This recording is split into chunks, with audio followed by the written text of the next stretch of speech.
I got to talk about the Bulls, man, because the Bulls, when you look up mediocrity, when you look up just doing stuff to be doing stuff, you find the Chicago Bulls every time. And the Bulls went from trading Zach LaVine, not bringing back DeMar DeRozan, and benching, not really bench players, but making Io have surgery so he doesn't have to continue to play, to winning. I'm looking at right now. They 6-4 in their last 10. You know what I'm saying? They've been playing really good ball last night, the last couple games. They've got a firm 5-game lead in the loss column over the Toronto Raptors for the 10th and final play-in spot. And on top of that, they are a game away from hosting a playing game. And when I look at this, it irritates me because it's like, what are you doing? Where exactly, if you're the Bulls, do you go from here? Because you're not going to be, unless you get one of them frozen envelopes or they spike the lottery balls, you're not getting a top 5 pick more than likely. You're not getting Cooper Flag or one of those great guys coming out of the draft. So how do you move forward? Now, granted, I have not watched the Bulls game in full in about 3 years because I've quit this team. But just from a media perspective, other people I know who are still active fans, how do you move along? Like, what's the game plan right here? Are you going to pay Josh Giddey more money than it's worth because of the market? Are you going to continue to trade people? And like I just don't understand what the point is. And like when you have these younger players, you have the Matas, and you're not playing them at the end of fourth quarters. Like, it's just nothing they're doing here makes any sense. And I just want to know, what exactly is their plan? You're not going to trade for a superstar. You're not going to pay one. You're not going to tank. So what do? I personally don't get it. Babe, what do you think about these Bulls and like what if there even is a plan? Let's mute again. This is another fine, brother. Use on. Whoa, that's a We gotta play fine. the Jeopardy. Yeah, there we go. I got two masters in front of me. I think there's a plan. I just think that we don't like the plan. But there's a What's the plan. plan? Enlighten me. The plan was for them to fight to get into the playoffs. I think the plan was for them to fight to see if they would be able to make it to the playoffs. Then if they didn't get, if there was a certain limit, a certain cap or whatever, then we could try to do what we need to do to move some people. I just think that in their tanking, I don't think that they realized that Billy Donovan is actually a good coach. And no matter what, Billy Donovan is not going to tank.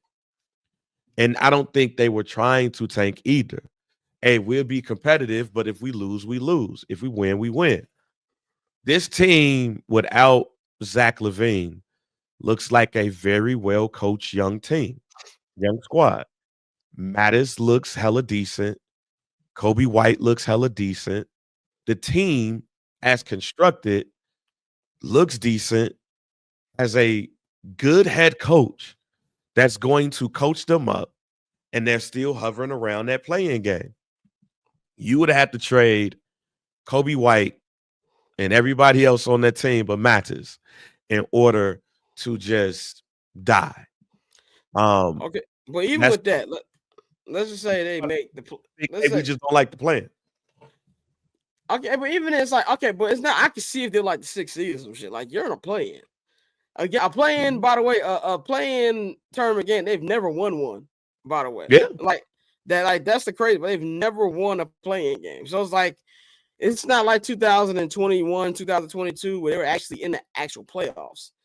Like, you got to beat teams. You got to beat 2 teams just to make the playoffs, just to get the gift of getting ran by Cleveland in the first round. Like, I don't even see that as a plan. Like, what's the plan? It's not even that I don't like the plan. It don't even sound like a plan. I mean, again, we ain't gotta like it, but they think that they are a very capable team that will stink and get somebody off their square. And then also by winning with this young squad, it might convince somebody to for free agency, or I mean, not no top level free agent because they're gonna stay with their teams, but it's gonna convince some tier three free agents to come over to the team.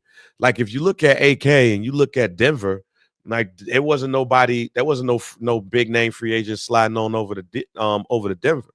Like that shit was Jokic and a whole bunch of mid-level players. Like it was Jokic, they drafted Murray.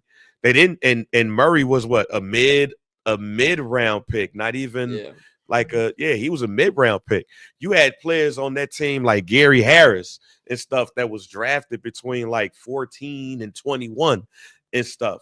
So AK, when you think of this team, just look at the teams that he helped build in Denver. Jokic was a second round pick.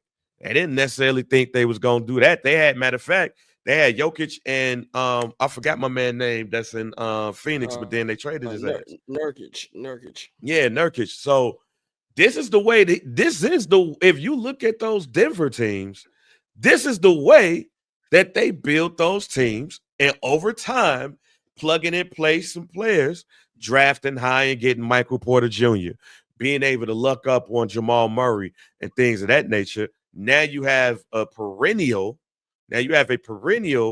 mid to number one team with a championship. So this is when I look at the Bulls, and when he came here, I never thought that they was gonna break things down to build them back up, because I didn't necessarily see them do it in Denver. The Bulls just need to draft better. They need to draft well. And Matas was a consistent number one pick before he decided to go to the G League. Yeah. And the G League in his time there not necessarily stunted his growth, but it stunted his ranking, and then he gets picked at what, 10th or whatever. And there's people who believe like he is or could been one of the top people in his draft. But now when you look at this draft is huff as hell in the first place. So now you look at next year's draft where you might be 6 or 7 deep. So even if the Bulls don't make the playoffs, could they luck up and get one of those top 3 picks? I think that's how they're looking at it. Yeah, and they traded for Aaron Gordon. So it's like this is how AK did it at the Nuggets. He's doing it here. We just want him to break it down to build it back up. But this is what he's used to. I just want him to, but even then, you drafted Nikola Jokic. Who's your Nikola Jokic? Like, I'm not asking for you to get a top 5 center of all time. But they because he was a second round pick. He got picked during a Subway commercial. Yeah, I think it was Subway or Taco Bell. But one of them. It's one of them, but it's just like, I don't know. If their draft picks are playing better, I can see the vision. That's why I'm confused about it. Nikhil says the IL stuff was legit medical malpractice. They said his shoulder popped out like 5 times before the season. That's malpractice. And I'll be real, that's light for the Bulls. These niggas almost let Luol Deng die. Like literally. They literally almost let Luol Deng die. They had Derrick Rose heal up, just tell niggas that he was ready to perform. We knew he wasn't. This is textbook Bulls right here, man. I want to go. So cool. Triple double hat trick, I know the code too. Ice trade, go for trade, yeah we cold too. Getting paper on these player haters, old news, money on the other line, so I'm not gonna hold you. Money on the other line, so I'm not gonna hold you. Money on the other line, so I'm not gonna hold you. Money on the other line.